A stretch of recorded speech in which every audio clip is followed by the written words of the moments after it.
It's your boy, Shake Chatterjee, and you're listening to another episode of Life is Blurry. Today, we have a very special guest, Bela Ghandi, who is quite a remarkable woman. She's been running a very successful smart dating academy for the last 13 years. Before that, she was working in mergers and acquisitions for her family's chemical manufacturing company, and she was dividing her time between Chicago and Europe. But now she's fully committed to her true passion, which is to help people find love, stay in love, repair love, all of the above. So there is nothing this remarkable young lady cannot do when it comes to love and dating. So if you don't mind, I'm going to turn it over to Bela, where she is going to tell us a little bit about, where dating is at today. And that's something that I know a lot of us are wondering. Dating's a mess, if you ask me. Bela has the inside scoop on that. Bela, what's going on with modern dating? What's wrong with us? Well, first of all, thanks for having me on. This is really exciting and fun. And you guys, I want to tell you, people are saying dating is a mess, dating is blah, dating is blah. The first thing you need to do is adjust your lenses on that, guys. Okay. I want you to become what I call psychotically optimistic about the dating world. And that doesn't mean, it means you're kind of crazy, potentially, but that's okay because we all need a little bit of crazy. But it means without any hesitation, without the shadow of a doubt, that love exists for me. It's a when, it's not an if. So we're not going to say dating is a mess. It's complicated, and it can be complicated based on the choices we make. But love is out there for me. It's a when, not an if. And all I have to do is date like hell until I find my person. Date like hell? That doesn't sound fun. I didn't know we were supposed to date like hell. I thought it should be more like, I thought Heaven. yeah, exactly. Or at least somewhere in between. Date like hell doesn't sound fun. But do you feel like do you feel like this is actually a good topic? Do you feel like dating needs to be the grind that a lot of people feel that it is? No, because if you call it the grind and if you're making it feel like your second job or your third job or your fourth job, what are you going to do? You're going to be like, oh my God, you're going to dread it. And then let's say you're feeling negative about it because you're looking at it as you would a bad job.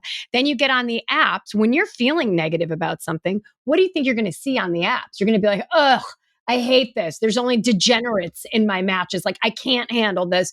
Game over, right? So it all starts with how you're looking at this. Okay. Oh, I totally agree with you. I guess I was a little thrown off by dating like hell. Tell me Like about hell. That means a yeah, what do you lot. mean by Date a that? lot. Date Oh, a okay. lot.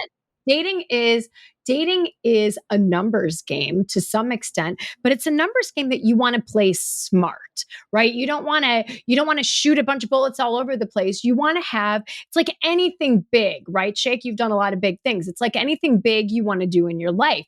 You've got to sit down and say, what do I want?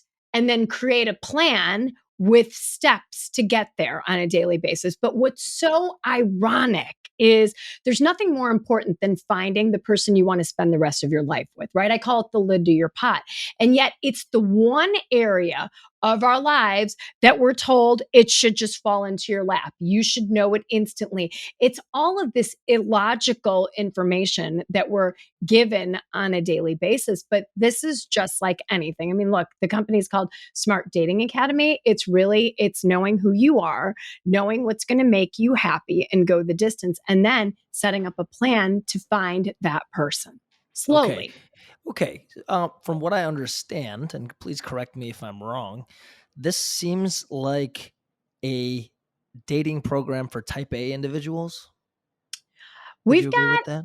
I would say we've got people that are more alpha for sure. We've got, men that are more alpha, females that are more alpha. But then it's also for people that might consider themselves more like shyer, more introverted. They don't want to be like, woohoo, going out to the bars and trying to pick up the next person, right? They're Okay. like, okay, like help me do this so that I don't feel the sting of rejection on the second date, shut it off, quit, and hibernate for a decade. So we've got both.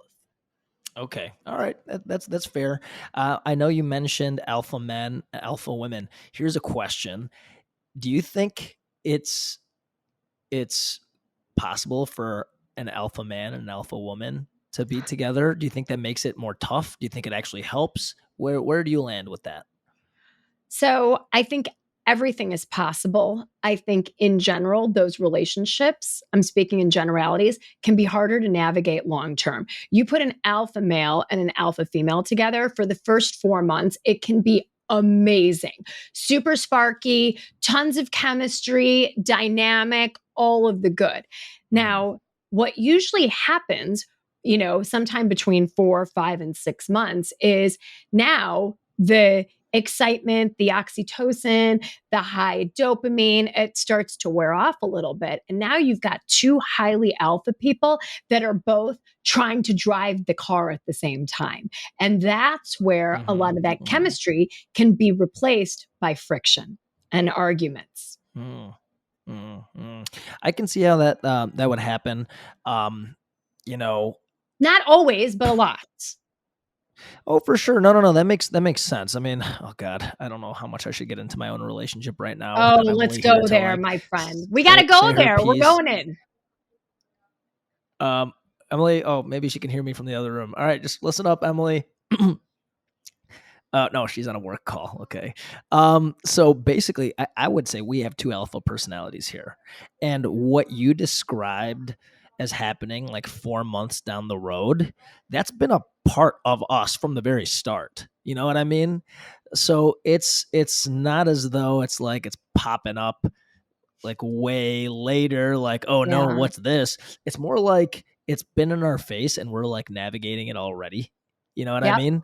Yep. And the friction is there, but I'm happy we're navigating it early because you can't like change who you fundamentally are, but what you can do is accept each other and, find ways to, maximize the benefit of us both being alphas.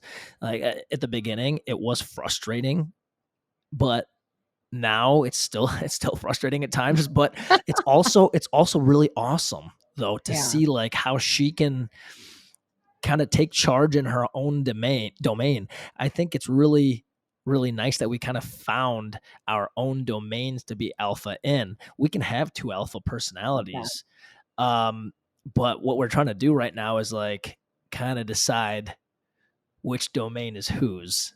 And there's plenty to share, right? There's plenty out there. There's plenty of domains out there. So, I mean, that's my own take. Ask me again in 6 months. I guess we'll see what's up there. But yeah.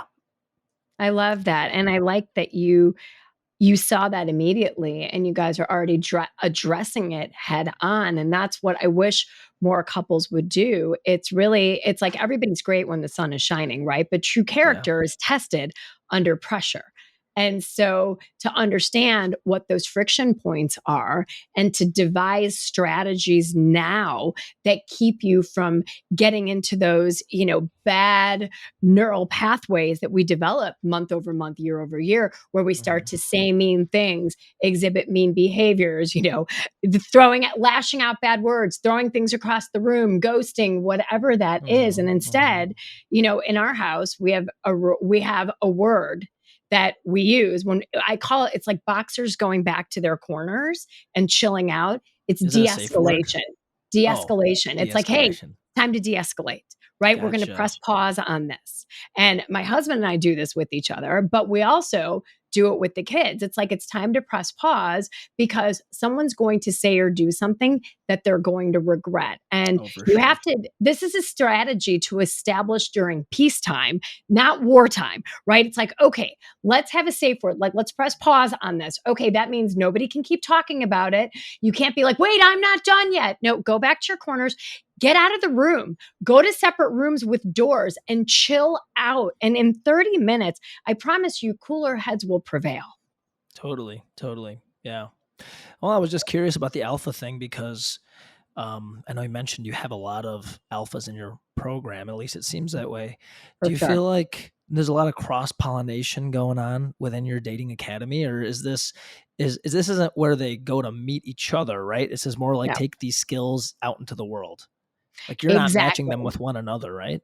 No, we're one-on-one boutique coaching, right? So if Okay. you are a client, for example, you would be working with one of my coaches or with me, and you would have your own plan, your own protocol, because your dating life is going to be totally different than some other dudes or some other women. So we Mhm. teach people how to become their own matchmakers, right? Because so many people keep doing the same shit year over year, expecting different results. It's like, okay, here's some more red flags. And then they think, oh, I'm not going to do that again. And then what happens? You figure out a year later, same person, different face. And so what we do is really steer people away from that, looking at what are my patterns?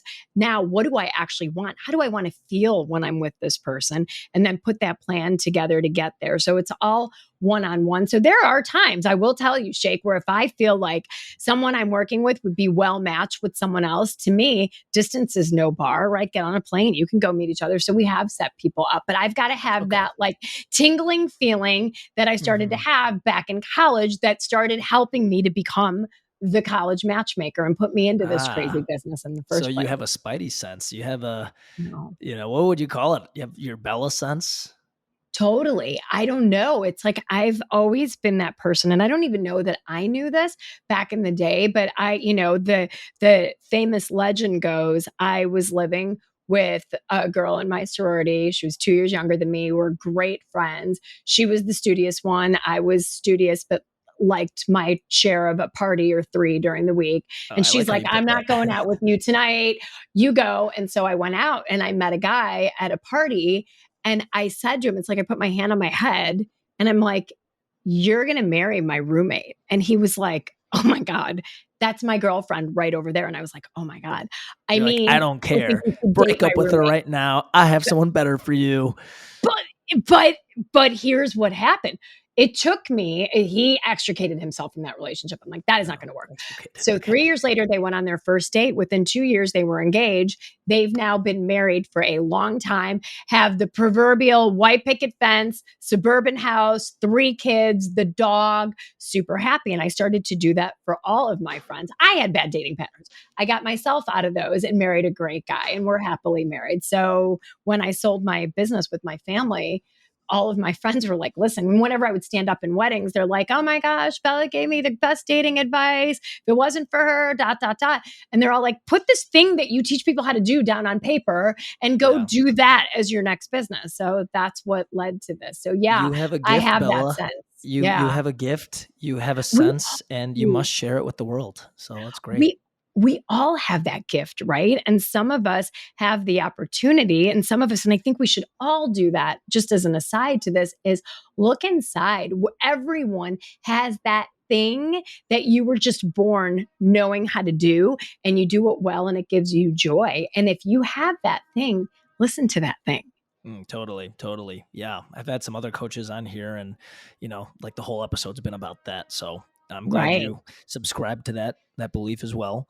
I read that you've had 0 divorces in the last 12 to 13 years. Is that still true since this article was written? Look, it's true as of today. I can never predict Okay. what's Oh going to no, for happen sure. next week, but Yeah. as of right now, we don't have divorces. And that's why I say there is a good way to do this. There is a right way to do this, and it's slow and it's steady and it's following steps. And when you do that and you take things slowly, you can find the perfect little cute little lid to your cute little pot, and the relationship, when there's one word, and I'll play a guessing game with you, that I hear from my clients and my friends where I know their relationship is going to go the distance. Take a guess at what that word is. I'm sorry. I don't know. Easy. When the Easy. relationship is easy. Okay. Okay. Okay. Yeah. Easy is good. It's Easy doesn't mean it doesn't require work, oh, for right? sure. But easy means we navigate through the highs and lows and the friction points with ease. Like we can get over it because we're both good. It's like, I know you're not coming from a bad place. I'm not coming from a bad place. Let's meet in the middle and let's move this Hmm. thing forward. Oh. It's interesting you say that. It's interesting you say that because um it is of my opinion, and based on some of the other guests that I've had on here, that it really has a lot to do with how you grew up. So Yeah. if things were very easy between your parents and your relationship with your parents, and that's what you end up kind of finding and like sticking with in the future, versus sometimes there's a lot of conflict, and interestingly enough, people are drawn to other people that kind of bring that similar conflict into their lives, because to them it's their version of like what love is supposed to be. That's So it's right. interesting that you say easy. I wonder if that has anything to do with the type of clients you end up having with Smart Dating Academy. I'm just spitballing here, but could there be a correlation between the socioeconomic status of the average Smart Dating Academy participant and their background, how they grew up, and et cetera, et cetera? So I don't know, that's a little tangent. We don't have to go much No, further it's a on, but I just great wonder. tangent. Let's go there for a second. We talk about fixing people's pickers, right? And that's a huge subject. We run workshops on this. It's one of Yeah, our what is that? What does that primary mean? Their functions. picker? Yeah, it's how you pick people, right? And Oh, to your okay. point, Shake, a lot of this is family driven. We can't pick our families of origin, right? We're kids, we're innocent, we're vulnerable to it. And we see what we see. We see our parents and how they navigate their relationships with each other, how they are with us. And unfortunately, for some people, when they come from trauma, they tend to regress to the mean. Like, this feels comfortable. Love is traumatic. Love is a roller coaster. It's highs and lows. This is what feels good to me. When I hear a client tell me in the beginning, and we have a lot of them that need their pickers fixed across all socioeconomic strata, but Hmm. they're like, well, I don't know, that person's kind of boring. I'm like, when I hear boring, it means to me, I mean, there's legit boring people, I suppose, but very Yeah, like infrequently. accountants. They're pretty boring, right? I'm I just can My kidding. first job was at Arthur Anderson, so I'm a little No, biased. I'm a I finance person. I'm totally joking. I I used to think accountants were boring. Like, some of my good friends are accountants. I'm like, CPA, certified party accountant, or certified party animal. I'm like, okay, these guys know how to party. That's hilarious, right? And so when I hear the word boring, it means to me you're looking potentially for somebody who's dysfunctional, somebody who's going to bring you trauma, somebody who might ghost you, is going to leave you on edge. And so, this, to your point, you're absolutely right. And what we see at home can have a lasting impact on who we are. And let's face it, right? To some extent, nature plus nurture equals us. We are our parents, right? Yeah. We've got their DNA. They're who we saw for the first 22 years of our lives, right? So we either repeat what we saw at home often, or we repel it. It's one or the other. So it's so interesting. But a lot of the way that we choose partners, here's the thing, it's a myth for people to say, well, I can't help who I'm attracted to. Yes, you can, with some knowledge and knowing if you have patterns and you're seeking out dysfunction and red flags, you can change who you're attracted to. You can go, oh, that's really bad for me. That might feel good for 90 minutes, but that's going to be like the worst freaking hangover I've ever had. I'm done with that. Hmm. Okay. Interesting. Um, well, I think as far as personality types and such, perhaps you can change who you're attracted to. Yeah. Um, I am of the opinion that as far as like your physical attraction, Mother Nature takes care of most of that. Would you Right. I agree with mean, that? lust is nature's way of tricking us into attraction, right? So physical attraction is 100% important, right? But that's like table stakes, right? That's just the entry ticket. Then it's Mhm. so much more than that. And sometimes we get so caught up when we go really fast and we're attracted to somebody and it's like, third date, we're exclusive. Yeah, we're sleeping together. And all of a sudden, then 4 months, 6 months, a year out, you're like, oh my gosh, we What have I couldn't done? be more mismatched, right? Because Mm, I didn't address this more consciously. There's going to be tons of people that you'll be attracted to physically, but what are yeah, you looking for that's going to totally, go the distance? And now totally. I'm not talking about people that want to hook up. Those aren't Oh my yeah. clients, right? If you want to hook up, you can do that without me, right? But Hmm. if you're looking for a real committed, serious relationship, those are the people that we work with. And that's where you can start to say, yeah, that person's really hot, but that's hot and crazy. So peace out. I'm done. The hot, crazy matrix. The It's a real hot, thing. crazy matrix. But, I do like how you put it.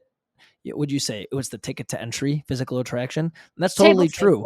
Yep. You need that ticket to get the party started. Now, will it keep the party lit forever and ever? That's a whole nother thing. But the party's got to get started with something, and that something is a lot of times physical attraction. So that being said, what are your opinions on certain dating shows? And I don't want to say which ones, but certain dating shows in which there's some whack hosts that try and manipulate a bunch of. I'm just kidding. A show where the physical attraction is saved until after the emotional attraction is made. What do you have to say about that whole scenario? Oh, I lost audio. Audio. You Oh, I froze. did? Yeah. Oh, okay, sure. So I don't want to say what show in particular, but let's just say there happens to be a show where the participants aren't able to see one another and are essentially making enormous commitments to one another based solely on an emotional attraction. What do you think of a show like that? I mean, I think that it can work if you develop an emotional attraction to someone and then you see them and you're like, oh my God, and I'm super attracted to you. That's great. But there's got to be both at the end of the day, right? Yeah. And sometimes, especially for women, maybe more so, physical attraction can grow over time because there's lots of different kinds of chemistry, right? It's when we think chemistry, we're only talking about physical chemistry, but there's emotional chemistry, there's intellectual chemistry, there's spiritual chemistry. There's so many other things that can lead to physical chemistry, but at the end of the day, we're all visual people. Now, does the attraction have to be there instantaneously? Perhaps not, but it's got to grow. It's got to be there. You're going to be with this person for 60, 70 years of your life, right? You want to think, hey, she's super cute. He's super attractive, right? That's what we want. Yeah. Yeah. And what do you think about reality TV dating in general, just based on your knowledge of dating? I don't want to lead you too much here, but do you think it's about the dating, or do you think it's about exploiting people's emotions for entertainment? Look, here's what I think. Human beings love love, right? We're wired to want the happy endings, and we have an endless fascination with love. And I think with reality dating shows, that's why they're so popular. We want to see the happy ending. We want it to kind of go wham bam, thank you ma'am, and happen fast, because to some extent that's what we've been taught through Hollywood, through Bollywood, through Disney, right? That you can meet eyes and boom, it's all there. But I think that we, and to some extent, we love the drama, right? Because our own lives might be relatively stable. So we want to watch drama on TV. We want to root for certain people. And with reality dating shows, right, especially for, certain shows that you and I might both be familiar with, they build community. So suddenly you've got a community of people that you can bond with over this drama. And so I think that that's the function that reality dating shows can play. But I think the downside of it is sometimes we look to reality shows to teach us how to date, especially if we're the introverted dude or woman who hasn't dated. And it's not exactly realistic to expect someone to hand you a rose, or to be okay with somebody making out with 8 different people, or to want to marry someone the first time you see them. Like, there's all of this stuff out there that I don't think is realistic. Right. Okay. Well, I think, the majority of people will agree with you on that one. Let's talk about some of the biggest dating myths, and maybe you can bust a couple of them. Oh my gosh. Well, if there's one you want me to bust, let me know. But I think ultimately let's just call it the 3-date rule. Okay. Okay. And Americans, we left things in threes. Three strikes, you're out. So somehow this 3-date thing is a thing. And I don't know who invented it, if it was a Wait, dude, if it was a 3 dates to have sex? Is that the 3-date three thing or? 3 dates, exactly. So I've run surveys, right? 3 dates to have sex, right? That's like, oh my God, do I have to have sex on the third date? I'm like, hell no, you don't have to have sex on the third date. But even I've run polls and I've asked people, what's the hardest date, the first date or the second date or the third date? And when I ran this poll for the first time 18 months ago, it was an evenly split. 33% of people said first date, second date, third date. And I was like, that's really interesting. I could get Wait. the first date, second date intuitively. Like, which is the hardest date we're talking about The now? hardest date. Okay. And the Okay. third date was what I wanted to drill into. So my team started DMing people and saying, why do you think the third date's the hardest date? And you know what ubiquitously came back was, Is it the pressure well, to have sex or something? it's the third date. I got to know where this is going. Oh, It's getting okay. serious now. I'm like, oh my God, if you've been on 3 dates with someone, ostensibly, let's say you've been on 3 dinner dates, they've been 2 hours apiece. You have spent 6 cumulative hours with this person. It's not even a legit 9 to 5 work day. And we're putting pressure on ourselves to make these decisions like that. In 3 dates, I need to know where this is going. I'm like, oh my God, this is why 50% of first marriages end in divorce in this country, 67% of second marriages, 74% of third marriages. The myth is you gotta lock stuff down quickly. You gotta make decisions quickly. I'll tell you what, in the dating process, my philosophy is there is no substitute for time. Everybody's great, like I said, when the sun is shining, but you want to watch this person over time, slowly. What are they like with their friends? What are they like with your friends? What happens when they've had a bad day at work? What happens when you've had a bad day at work?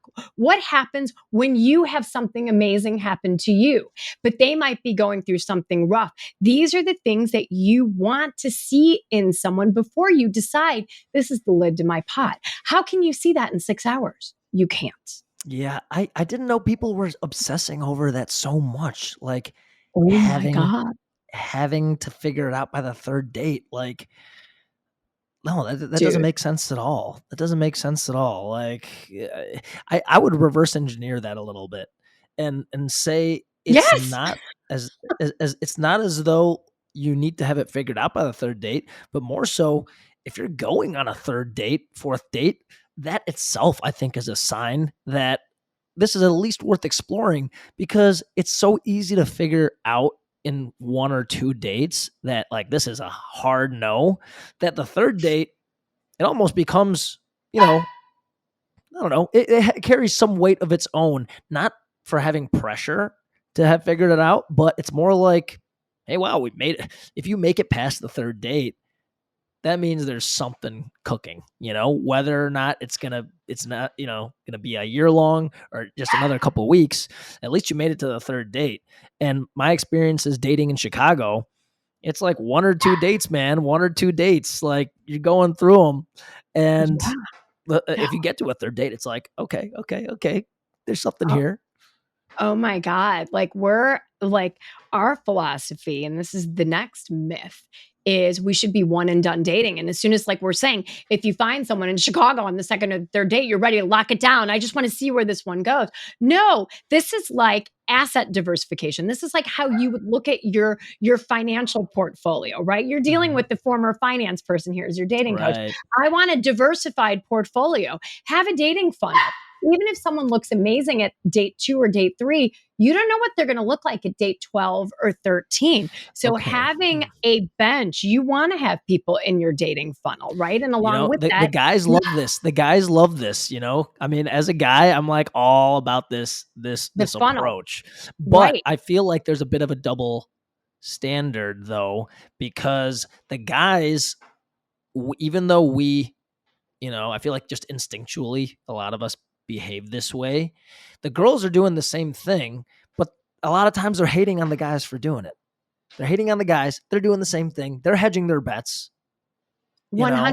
100%. And the way, and this is how our clients, I think this is part of our zero divorces, right? Like we've got rules. Like when you've got your dating funnel going, the way to feel good about the dating funnel and like you have integrity with the process is you're not sleeping with all these people, right? Because when Oh, people you're are going not? to get upset, it's like, dude, you slept with me on the second date, but now you're sleeping with five other people and I didn't know that. Oh, And we're not having conversations. so that And was this the is the problem all problem. along. Darn it. There, we solved it. We solved it. Oh, I thought it Woo! was just, free for all. No. Okay. And this is the thing. It's like, look, when you're doing a dating funnel, then put boundaries around yourself. And it's self-protectionistic, right? When we start sleeping with one person, our vision gets clouded. You've got Oh, the crazy totally. making hormones, you've got the oxytocin, you've Love got is blurry. dopamine. High, exactly, dude. You got it. Exactly. High testosterone, high estrogen. That's why we say, oh my God, I'm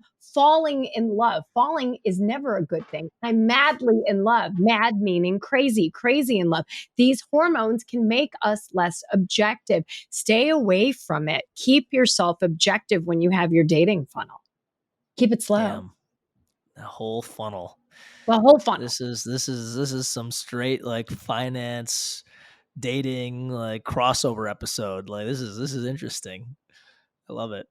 Yeah, absolutely. So these are, some of the myths is just slow it down, guys. You don't have to. And to Shake's question earlier, you have to be attracted to somebody, right? And that attraction should build. It doesn't have to hit you over the head like a thunderbolt in the beginning. If it does, that's great. But sometimes attraction can grow. And I've got clients where they're like, okay, it was okay on the first date. The second date, it was a little more fun. But then on the fifth date and the sixth date, there's some spark where we meet minds, we connect on something big, and suddenly that builds to that bigger physical attraction. So it's not like if you're not feeling it right up front that you've got to throw this person back to the pond. This is think about dating. It's like having a great bottle of wine. You got to open it and let it breathe. You're not going to guzzle it right away. Well, okay. I get that. What is your stance then on these relationships that it is like a love at first sight type scenario? Do you believe in love at first sight? I believe in lust at first sight. I believe that people that feel that can absolutely fall in love, but ultimately, I don't think the feeling of lust and that feeling that we get hit over our heads, we confuse love and lust all the time. So I think that dating somebody slowly, making sure that you want the same things out of life that they do, you have similar habits, you want to live in the same places, right? Like all of these bigger questions have to be addressed as well, because ultimately, I think love is beyond a feeling, it's a decision at a certain point. Love is a verb, Yeah, it's not a yeah, it's a noun. commitment. It's a It's a co- commitment, right? it's a verb. Yep. Um, I agree with what you're saying, but I will say this: I have plenty of criticisms for the dating experience I was part of, but one thing that will stick with me and has impacted me profoundly is I now have the ability to get down to those important questions so fast, cut through the bullshit and get down Yeah. to those questions. Cause all Love. those things, the way you phrased it, it seems as though that has to be spread out over like several months, but it doesn't. If It you doesn't. know those things and if you're aware of what those things are that are important to you and you get down to the bottom of that quickly, I think it's almost a cheat code. You have to have two people that are willing to have those tough conversations fast. And that means two people that want a committed relationship and you're willing to cut through the brush beyond what do you do? What do you do? What's your favorite color? And all of I get the getting to know you things, right? But ultimately, and for some people, that can happen on the first or the second date. I just did a podcast episode called The 15-Date Rule with a client of mine that found love. And on the first date, the guy who was a former federal agent, he was an FBI guy, asked her, he was like, what are you looking for in a relationship? What do you want in a guy?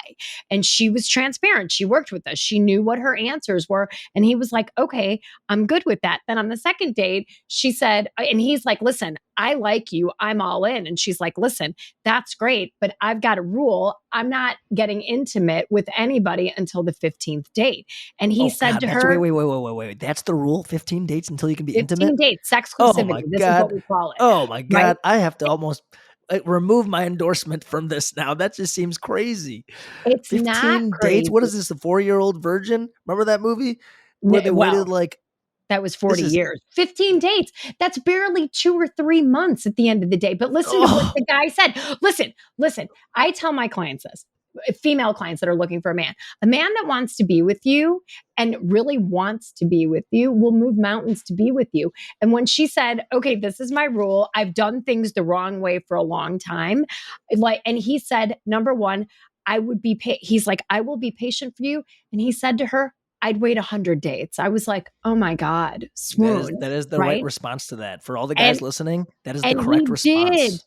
And he did. And on the 15th date, I can tell you it was a weekend. Okay. It And was it a was a weekend. It really was a good just like it that was a movie. Wow. weekend. It was a weekend, and they are happily together. And she's an incredible woman. She's an amazing author. She just wrote an amazing book. He's traveling with her around the world to support her as well. So when you do things in this way, and she put it out there, not a lot of my clients will be like, hey, you know what? I'm going to try to not do this until 15 dates. They're pacing it more. But she was like, Yeah. well, he asked, and I'm an honest Mm. person. So I'm going to put it out there. And Mhm. they could not be more in love today.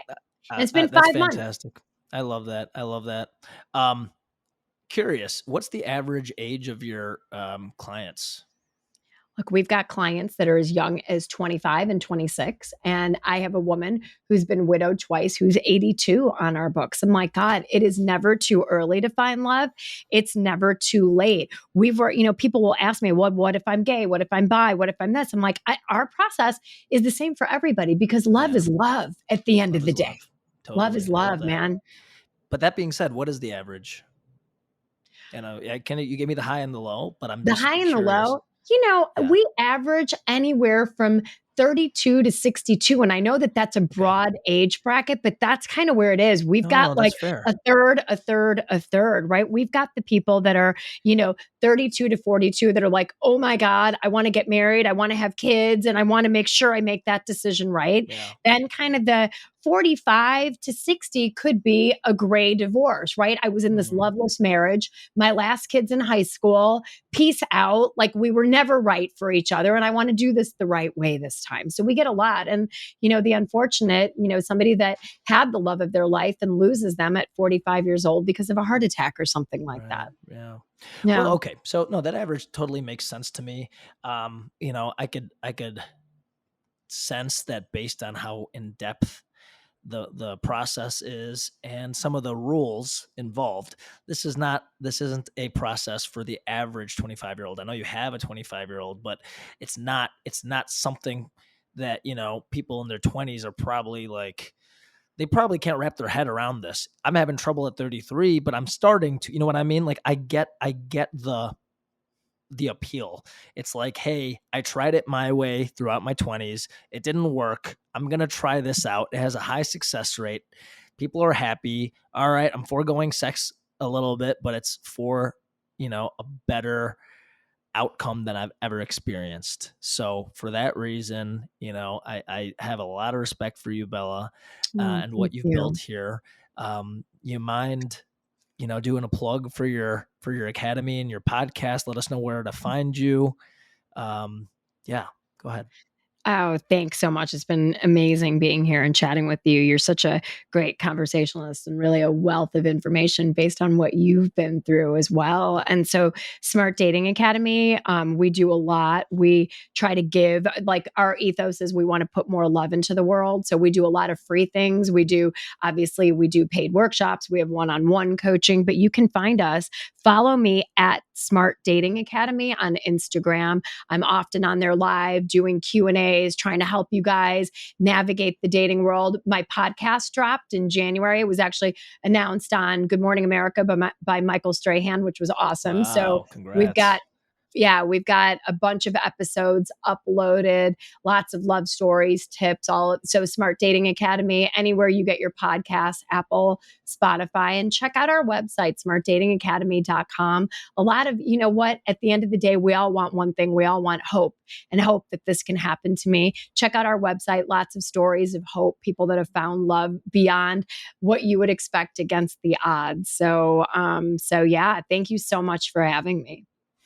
Thank you, Bella. Really, really appreciate it. We'll probably get on an Instagram live and, see if we can't, Make help some some mischief. people on the Make some fly, make some mischief. mischief. Exactly. I like it. Thank you so much. And for everyone listening, this has been another episode of Life is Blurry. We will see you at the next one.